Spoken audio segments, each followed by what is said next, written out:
You go away.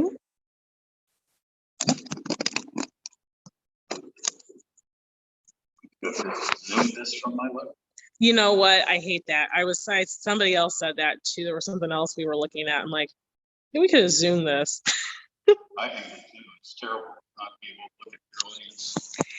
Yeah, You don't know where your lame jokes are going. yeah. Brian's like that. Okay. Let's switch to Zoom. Got it. Okay. It's definitely a little dark in here.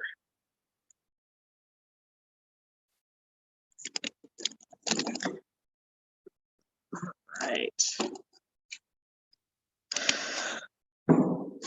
The only downfall to having to do on my phone and not have it working, I may run downstairs at some point to check on the Zoom there. But I have this centered, they'll be able to hear you. Is there a way to check the audio level? That's what I usually do, is downstairs is the audio. I'm gonna go downstairs real quick just to check everything on YouTube, and we'll get started here in a second. I figured out to run down the check, so I screwed it up. That's okay.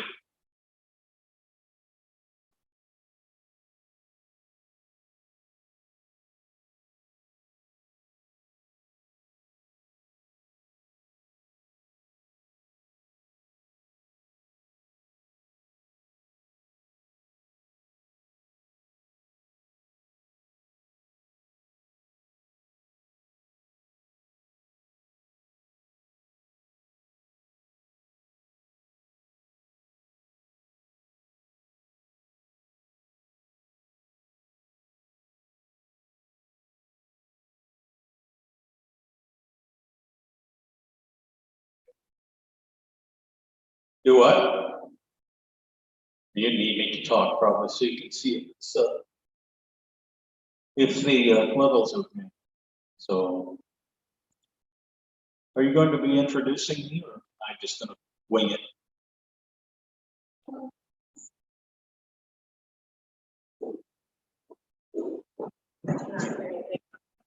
There, all the background. So, oh, there we go. It's delayed. I forget it's delayed. Well,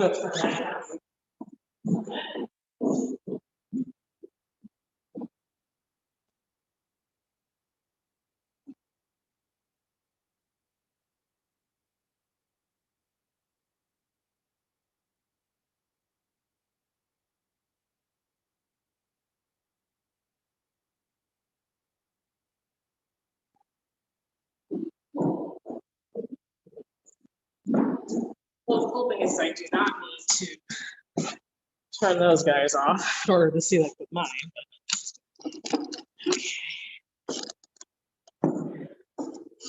Okay, well, once again, I apologize for using the cell phone for this month's Passport to the Past series. Our computer seems to enjoy taking its technological breaks on our Thursday nights when we're busy, and so does the snow. So I just can't seem to do it on a Thursday. Maybe we should. Anyway, my name is Rhiannon Cizon. I'm the Executive Director of the Berrien County Historical Association, and this is our February Passport to the Past talk. We're going to talk about Clark Equipment Company's relation to the Great Migration and how they brought numerous Black residents of the American South up north to Michigan to work in the factories during World War II. Right? Just a couple of announcements for those who are watching at home. We do not have the chat, so hopefully we don't have any issues with our video. If you know someone who wanted to see this, who could not make it tonight, this will be live for the next 24 to 36 hours. It'll be saved within the next 24 to 36 hours on YouTube. Just direct them to our YouTube channel. Some announcements. Our Clark exhibit is still up and will continue to run until April 3rd. So if you haven't had a chance to see it, there's still time to do so. We're very proud of it. We got the A-OK for some previous Clark employees on Tuesday, so they were very pleased with it, so we know you will be as well. Our next Passport to the Past will be the 17th of March. barring weather, of course. And that would be a women's history talk. Tentatively, it's called Breaking Glass Ceilings, Women in Politics. We have a potential guest speaker in the queue, and that may change. Keep an eye on all of our social media website for updates. And then just to give you guys an update, we are still hosting our Garden Lovers Weekend, March 26th and 27th. We already have some speakers in the queue. We have some confirmations and we have some volunteers. If you'd like to join us as a volunteer, please let me know. Email us at info@berrienhistory.org to learn more. And if you have not already, consider nominating someone, it could be a business, an individual, or nonprofit, for our History Hero Award. It could be for a one-off project, it could be for a long-term work that they have done in Berrien County to preserve history. So I am going to step aside and allow John Urschel, our speaker today, who so generously came up in the snow, to give it. And then we're focusing on this. John is here, but he is off to the side. If we do any questions or whatever, we'll scan over as needed. So thank you for joining us. And if you are joining us at a later date and time, we hope you enjoy. I'm a retired records manager and archivist. And in 2009, I was asked to go to the Buchanan District Library and make sense of their local history room, which was just a collection. You couldn't find anything. So that's what I did. And one of the collections I found there was on Clark Equipment Company, and then named Everett Watson. This is the old local history room. They have since moved it upstairs. We're going to start with this letter. This letter is from Eugene Clark, who owned Clark Equipment Company. And I want to show you up in the upper right-hand corner, it's dated December 6th, 1941.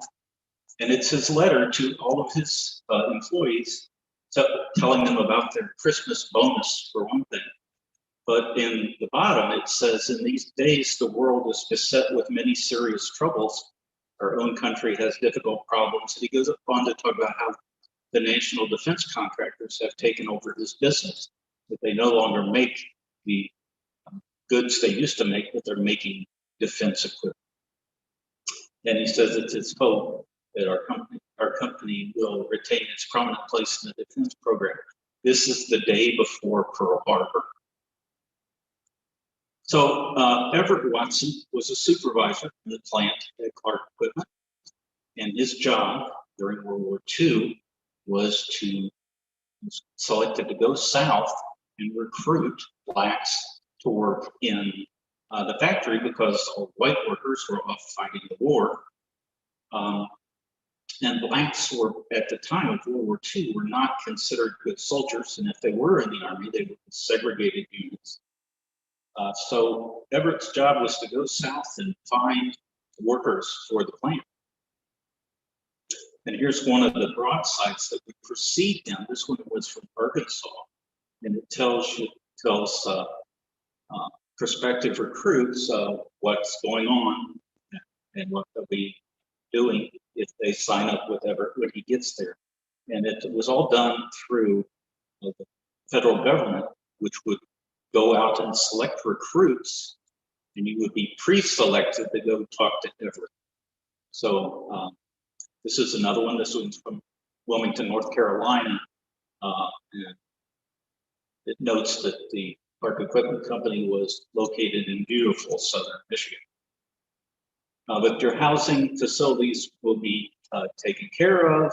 You get a liberal starting wage. For unskilled work, you work 48 hours a week, you get time and a half. There was a union at Clark at the time. So what Everett did was he took pictures of what you would be doing if you signed up, where you would be living, etc. And we'll get into some of those. This is one of the cards that would be an introduction card that you would get if you were pre-screened by the U.S. government. The pre-screening pretty much was, are you physically capable of doing the work? And then you would go talk to Mr. Watson, and if he selected you, you would be sent off to Buchanan to work. And here's what you would take with you: enough money to pay rent for 2 weeks, And we get into the trailers that they provided. Enough money to buy food for 2 weeks. Obviously, you're not getting paid for 2 weeks. Plenty of blankets, linens, an alarm clock, work shoes and clothes, ration book, pots, pans, and plates and utensils, because you could not buy them in town. And a funnel, which is very important because you had a gasoline heater in your trailer. So suggested items are a small radio, gasoline can, electric iron washboard. So here's a ticket that was put on the baggage. And this was the schedule that was given to a prospective employee. So this is a sampling of what you would see if you went and sat down with Mr. Watson. These are photos he would show you what you would be doing, where you would be living, and what to expect when you get to Buchanan. That, of course, is the River Street plant in the 1940s. It still exists today. And this is the banjo press. It looks like they're making banjos, but they're really making differentials. At this point, I think they're differentials for half tracks. Very nasty, dirty hot work. See one of the banjos from the forge. This is Everett is second from the right here, and they're holding on suspension unit for half track. And here's some of the equipment that Clark was producing for the U.S. Department. And part of those things went into a thing called the duck, which was an amphibious landing. They were horrible things to be in because you were being shelled at the time, going from your transport ship to whatever island they were deciding to invade. And here's a half track, and you'll notice that the crew is all black. Going to impart to the potential employee that he was actually helping his brothers in arms and going to work with him. And we know the armed forces were segregated. This idyllic scene is part of the trailer park Buchanan. These are the newest, most expensive modern units. You can tell that it obviously comes with happy children. The starting wage for unskilled labor was 90 cents an hour. So with your overtime, you made $43.20 per week. These units rented for $24 to $29 per week. So you weren't going to be living in one of these when you first showed up.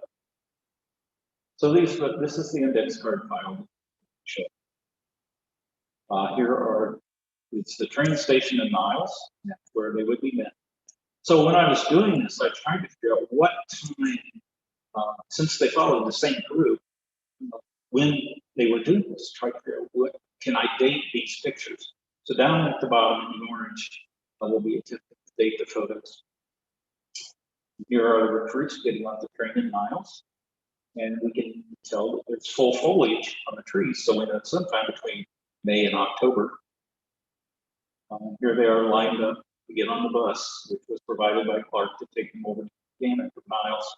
And you'll note that they are in shirt sleeves. So it's pretty warm. And notice they brought their families, little kids. Here they are arriving at the equipment plant at the employment office, and see the ivy is lush, and there's no sign of turn color. The windows at the left are open, so we've got summertime here. Here we are at the preliminary interview to confirm the fitness for employment. And on the wall, you see the calendar. It says it's Wednesday the 9th. And here's the safety talk. I love the 1940s fashion. Fitted for safety goggles. There's monthly calendars on the wall behind the lamp. If we zoom in, we can see it's August. Wednesday the 9th is August. We still don't know why. But we know it's August. Being escorted to their division to meet their supervisors. Here they are meeting their supervisor. Clarify wages, shifts, and opportunities. And the daily calendar on the desk is slightly past halfway, so August. And here we are starting the paperwork. It's 2:30 in the afternoon, but that didn't help us. And there's a close-up of the wall calendars, again, saying it's August something, but It's almost like 1944.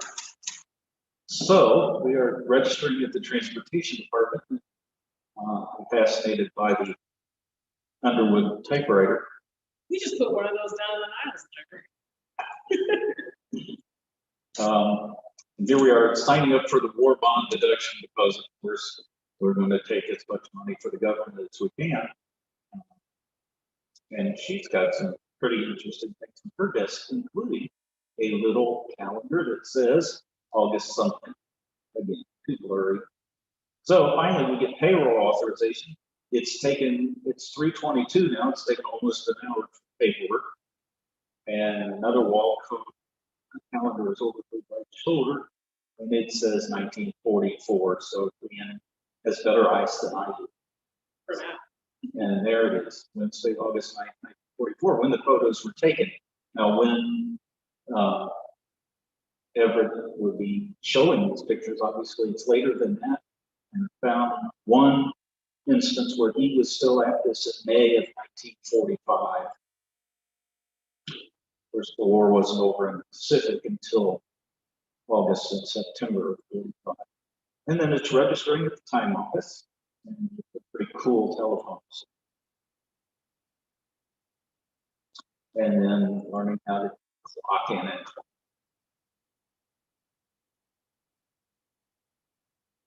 And finally, a financial interview where loan plans are arranged. Okay, so why do these guys need loans? Because they were unemployed, they had no money. So like would loan them money. I have no idea what the interest rate was. Probably not good. You're always working for the man. And here are, this is the rental office for the trailers. Several ways to living in Buchanan and working in the park. And one of them was a segregated men's dormitory that were available for only $1.50 a week. I don't know where those were. I've never been able to. Here is the trailer camp. If you go to Buchanan today and you turn right on River Road downtown, the plant is on your right. There's an empty space on your left across the road. That's where this trailer camp was. And yep, it's August. The doors are open.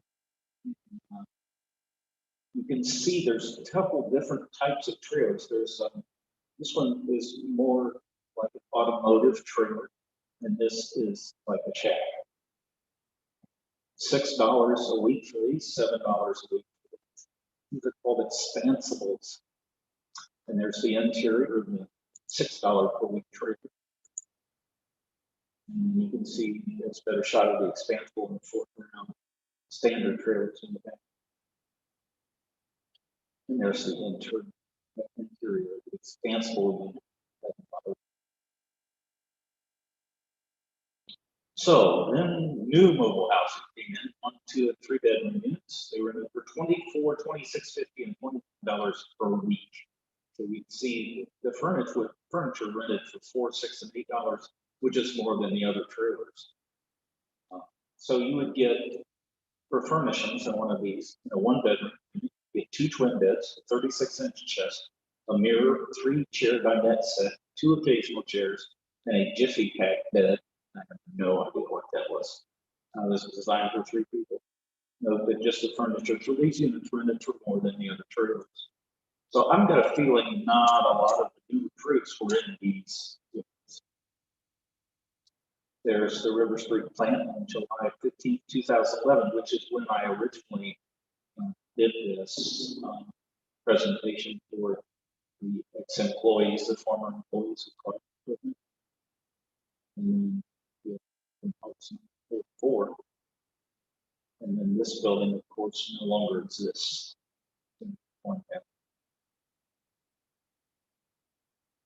So that's the trailer park I was telling you. The north side of River Road, across from archivist founder, and that's what it is. And this is where the headquarters are.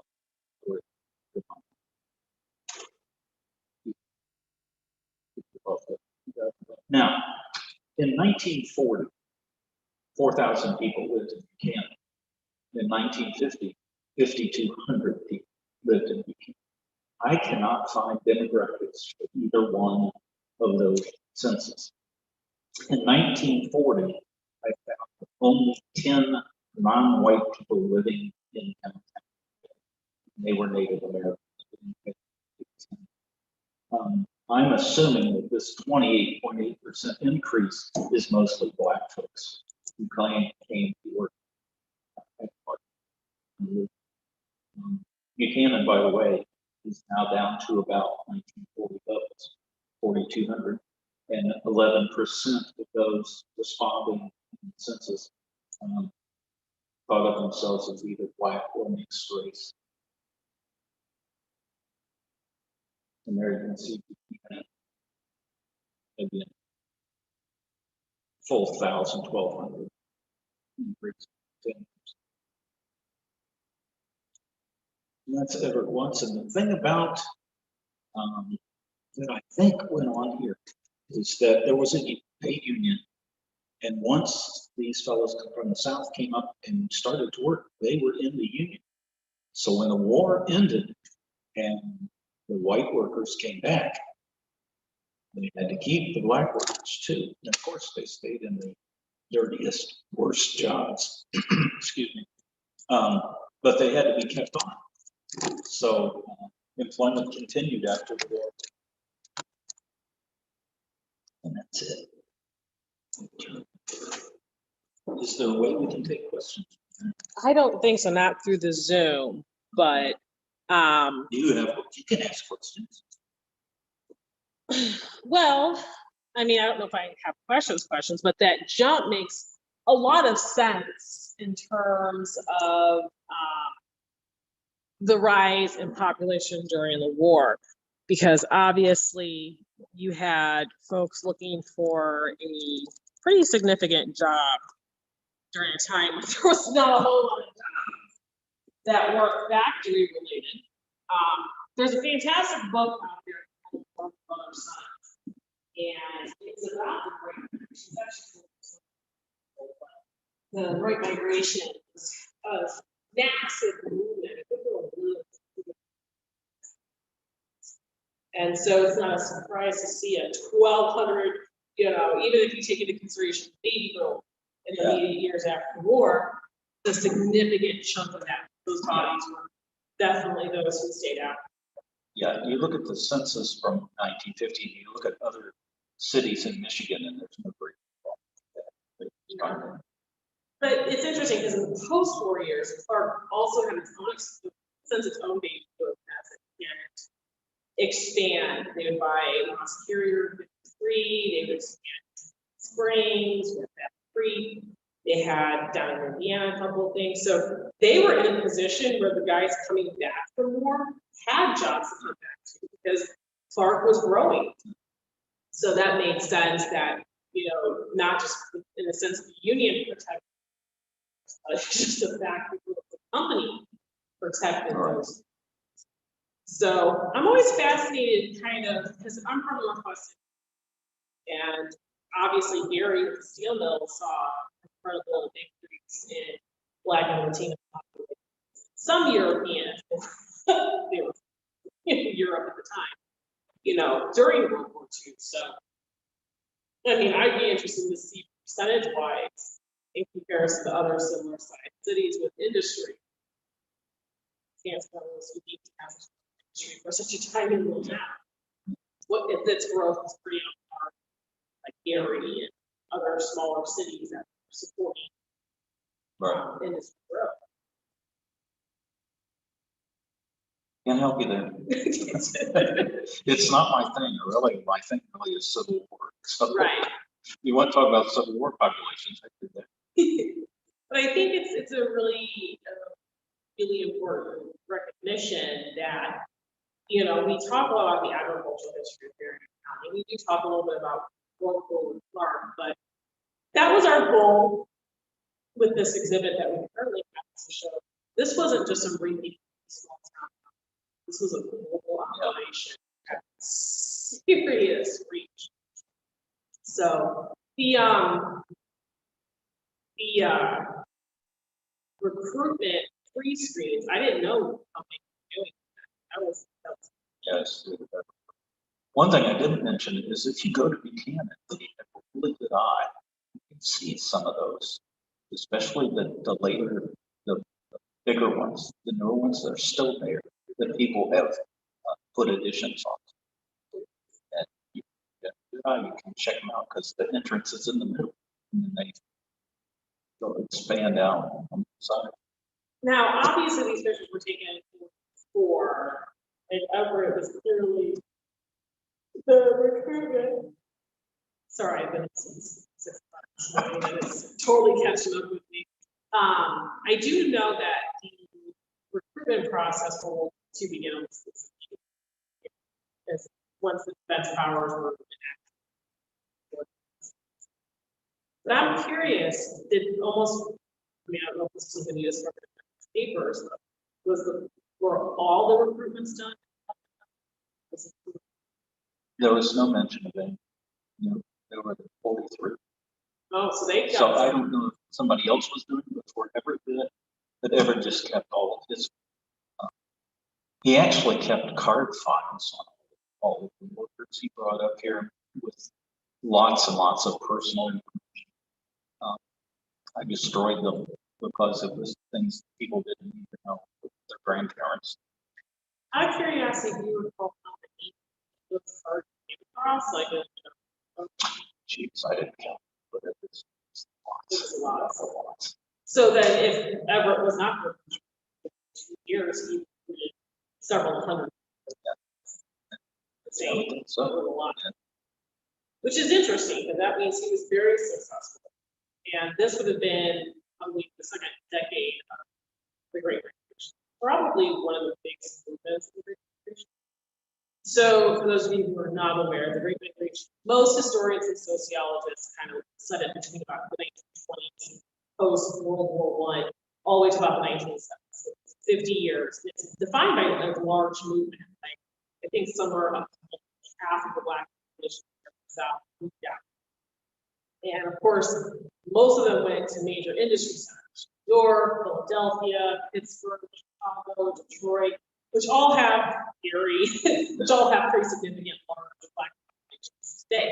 So to see, you know, say per capita wise, for them to be kind of on par with other cities that saw similar growth in it, again, it's on the capital. yeah, it's a little. Cannon's unique in a lot of ways. That has never really grown. It's pretty much the same size it always was. And there's a lot of absentee ownership now, especially downtown. Did I do something? I'm sorry. Somebody didn't like me. But anyway, there's a lot of absentee ownership now downtown. So it's almost become like it's not going to grow because there's nothing there. And the wealth that is created there goes to Chicago. I mean, we had Randy Hendrickson here last month, there in town record, and they bought buildings too. So they've been restoring that. He talked about kind of the restoration, kind of growth, and then obviously after collapse, they got the reduction. I wonder if there's any of the electrical pads still out in that field from the trip.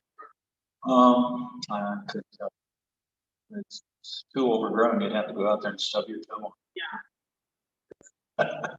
That's outdoorsy. I know I work in a museum.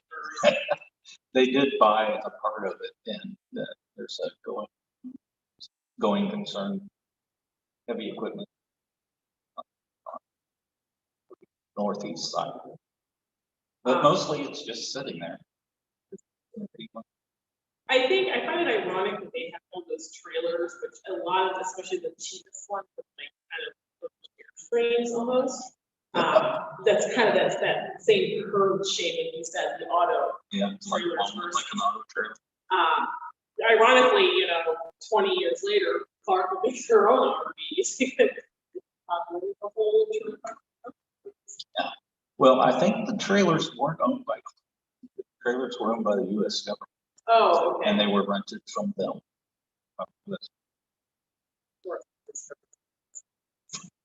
The origins of FEMA, I believe, we're talking about here. Probably, yeah. So I had a question and I just lost it, which is sad. I posed the question. Is the Everett collection a very large collection still, even after the other records? Not really. It's I'd say it's probably too long. You really didn't go through the rest of No, I didn't, because it was one of the few collections pretty good shape compared to all the rest of them. Boy, I know how that feels. If you've not seen our collections and archives, they are an absolute travesty, and anyone who's professional would have a massive heart attack. But our Clark collection's in pretty good shape right now. Well, Financial stuff. the reason I went to Buchanan is I was laid off from Kalamazoo, records manager, and a friend in Kalamazoo was helping Buchanan put together their historic. And she called me and she said, you need to get up here to this library and put this place together. It's a mess. We can't find anything. So I contacted them and said, I'll come in and do a survey and tell you what you need to do, and then you can hire somebody else to do it. And they were going to hire Notre Dame students to do it, but they couldn't get anybody to do it. And they said, well, what are you doing? And I said, I'll do it. So I ended up being there Tuesdays and Wednesdays for several weeks, answering questions and doing things like that. Put together a cemetery to support soldiers. Actually started my retirement projects of Civil War books. The first one I did was the soldiers from. Well, that makes sense. So I just did it because I was going south one winter. And they said they would pay me to go south. And I thought, this is a good. And the weird part was, those guys from Buchanan were at Shiloh, and a lot of them were captured and taken to make a joint where I was. Oh, there you go. So, I fell in my lap. They all are. Have fun. Yeah, I think it's interesting to see other reports from the time period. Like, obviously, Everett's collection is the thought that I'd be very interested to see, even in our own collection, even have regarding the demographics of their workforce and this group coming in. Yeah, I couldn't even find the demographics in the census. That's weird because usually they have that. I know. You can find it for today, but it's like, nope, we don't want to talk Figured about that. somebody would have done math. Somebody get on that. Yes. Well, I went through the downtown Buchanan. I didn't find anybody. Oh, except, like I said, 10 Native Americans, but that didn't include, I didn't go through 4,000 people. It's true. So yeah, it'd be very interesting to see what those changes that group brought into the information. You know that in ours to the 1940s, he also has traditional plea records that we never got. So of course, anybody who's looking do pretty much gone, or the memory is. So yeah, I think this is one of those subjects that are a great introduction, and definitely we need more information. If you have any information relative to work at Clark, especially with this movement, we'd love to hear about it. With our trying to build up our non-corporate archive. Obviously, everyone thinks, but take it to Buchanan, and that's great. And, well, obviously, the criteria. We'd love to have some stories. I've not been back to Buchanan other than just little visits, but for 10 years. Is Don Ryman still with us? Because Don Ryman, just saw him on Tuesday. Fabulous. We had a wonderful, we did a Clark employee quite appreciation of it's closed on Tuesday, so we invited the park police to come see the exhibit, share their stories, kind of hang out. We think we're gonna make that employee luncheon, kind of picnic, you know, that but Don was there. Don was a corporate attorney. Yes. He knows all the wards. Yeah, we actually chatted about that. He did do some writing. I said, Don, that's great, but I want.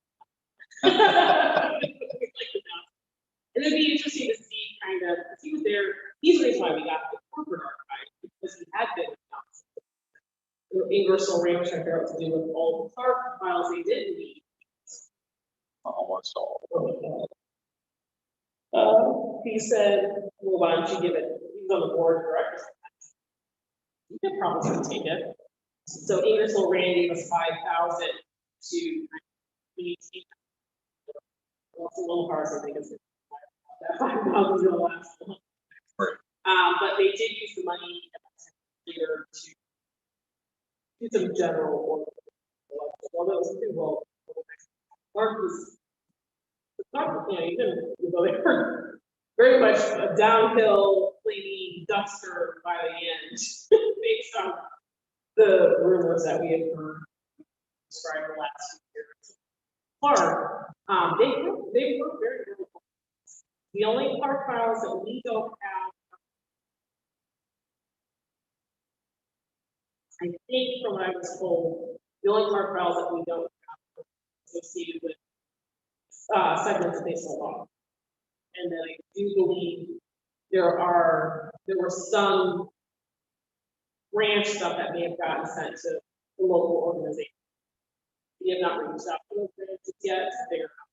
So like there was a Battle Creek, like that. So we'll be reaching out to them to see what they have. So kind of things like Clark Trail archives. Because it would be very interesting to see, did all of the recruits came to Buchanan, stay in Buchanan, or were they sent to other areas? Right. For things? I know some, I mean, they really didn't stay too much for 4 years, but were they sent to other offices? Were they all in Buchanan? And then after the war, once they began to expand, were they among the workers that would then get transferred to Battle Creek versus, you know, Ross Carrier, that Harvard plant? So, I promise you. Well, I do want to tell you, in my researching of Clark back in the day, I ran through a collector, It's in southern Kentucky, I believe. He has all kinds of Clark-related films, and they're on YouTube. Yes, we've seen, because every time we look up Clark, that guy pops up. Okay. Good. I'd like to get a hold of him, because there is a particular Clark item. I do not want to have to pay for it. I want somebody to buy it and donate to me, or something outright donate to me if they have. But in 1970, they produced what is it as an industry? A lot of the industries, surprisingly, some of the most random industries, read these musicals from their and they're like full on out, like Broadway songs. If you want to learn more about it, that's how I found out about this. I watched 10 minutes and I'm like, where Clark? And they did. So if anybody out there has a copy, please send it to us. We want it so badly. But yeah, it'd be very interesting to see kind of how many of those men stayed with Clark after the war, how many got moved to other plants, how many up in the chain of. I feel like that's a book in the making. Like, you know, black worker in, you know, Clark and what that meant. I mean, obviously we have photos, we know that there's been of color, not just black workers or Latino Americans, and those are a lot easier than newer groups. Their color and their movement. They're less panoramic and more close and less action. So they're easier to identify, but it'd be very interesting to see what they have. Obviously they stayed, they weren't aligned for 40 years. It sounds like you need a volunteer to go to Employee Records, find them and chase them. Nothing. No, but that's, I mean, those are kind of roles you need someone who can sit, go through everything, write everything out, make the calls to that, see what. Hey. There's a lot going. I think that's what makes Clark exciting. It's just there's a lot of sub-stories. We have this large sort of this big company, this company that's this big, we get this full title, and then all these little sub-stories. Something, I want to do a whole series of something. I don't care how I do it. Sports, films, and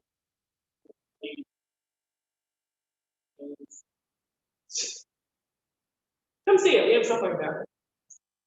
So, anyway, thank you. Thanks for having me. Let me know. I really wish we could be able to have people here. So, I'm sick and tired of Thursdays, so. I'm doing it for the Buchanan so April. Okay. On the also the Lincoln Center. Seniors. Sometime in March. Okay, so you Doing the same so thing. The if same thing. If So, you want to come in person and chat more with John, obviously, if you get it, he's going to be at the St. Joe Senior Center. Contact. Yeah, Senior Center is going to be. yeah. Is that for their coffee chat? I was supposed to do it last Friday. So I was supposed to do the February one. I didn't know the time. Well, then, I recently can't remember exactly what day. It's because she wrote me back and said, pick from these 2 days in March. And I picked one. She wrote me back and said, I'm sorry, we're booked up in March. You have to pick that April. I think it's April 5th. But April. So if it's their coffee chat TV, so that's not. But again, check out the Buchanan Senior Center if you want to do it. And if you are part of the Buchanan Senior Center, I believe they've already closed the registration. You guys call and double check. Buchanan Senior Center will be here on March 25th. Do a private tour of the grounds, and then we'll do a tour guided for the exhibits. There's not much guiding, we just stay there. It's a very small space. Anyway, John, thanks for braving the weather and coming out. There's obviously a lot more of the subject to be explored if you are interested in being a volunteer to help us explore this more. Reach out to John, our management program. It's J Moga and MOGA, BerrienHistory.org, and we'd be happy to have you. There's plenty of stuff in the park collection that we have gotten through quite a bit. We put some law firms request information. That's allowed us to go through quite a bit. There's a lot of deep dive. are you billing them at $95 a month? Oh, let me tell you, we had one law firm that probably shouldn't say this line, but we have a fee schedule. We did provide a discount. One law firm, because the volume that they took was like 50 boxes of materials to have scanned. And most of those boxes, every page of everything in that box was scanned. When they all was said and done, there were just shy of 49,000 pages that had been scanned on those boxes. So that gives you an idea of kind of what we're looking at. It's an extraordinarily large collection. So we certainly always could use the help to kind of dive a little bit more. We do get requests. I just had a joke. What do you have on Clark? Like, bro, what don't we have on Clark? And we're always looking for non-corporate stuff. Although corporate stuff is fun. We are also looking for stuff from the 80s and 90s. We don't have a whole lot of stuff from that. And we're always looking for memorabilia. If someone that worked at Clark, so have like your shirts or your hats or little paperweights. They love better. So those are things that we're happy to take. If you're if you want to wait and have that will to us, we will take it number. But just please keep this in mind. No. And so yeah, so this is a topic I think we'll do a little bit more deep dive, revisit. I think there's more stories there I'd like to see and tell, and Maybe that's just the nosy. You know, I could always come back Yes. when the weather's not. The weather's nicer. So, and who knows, maybe we'll find something in our course to expand the story, but you never know. So anyway, thank you for joining us tonight. And if you are watching this at a later date and time, glad that you did get to watch your own case. And if you have more, if you want more information on BCHA, this is BerrienHistory.org. And again, if you want to follow John and be a groupie for his talks, I'm sure you can find him pretty easily. So thank you, John. I appreciate you.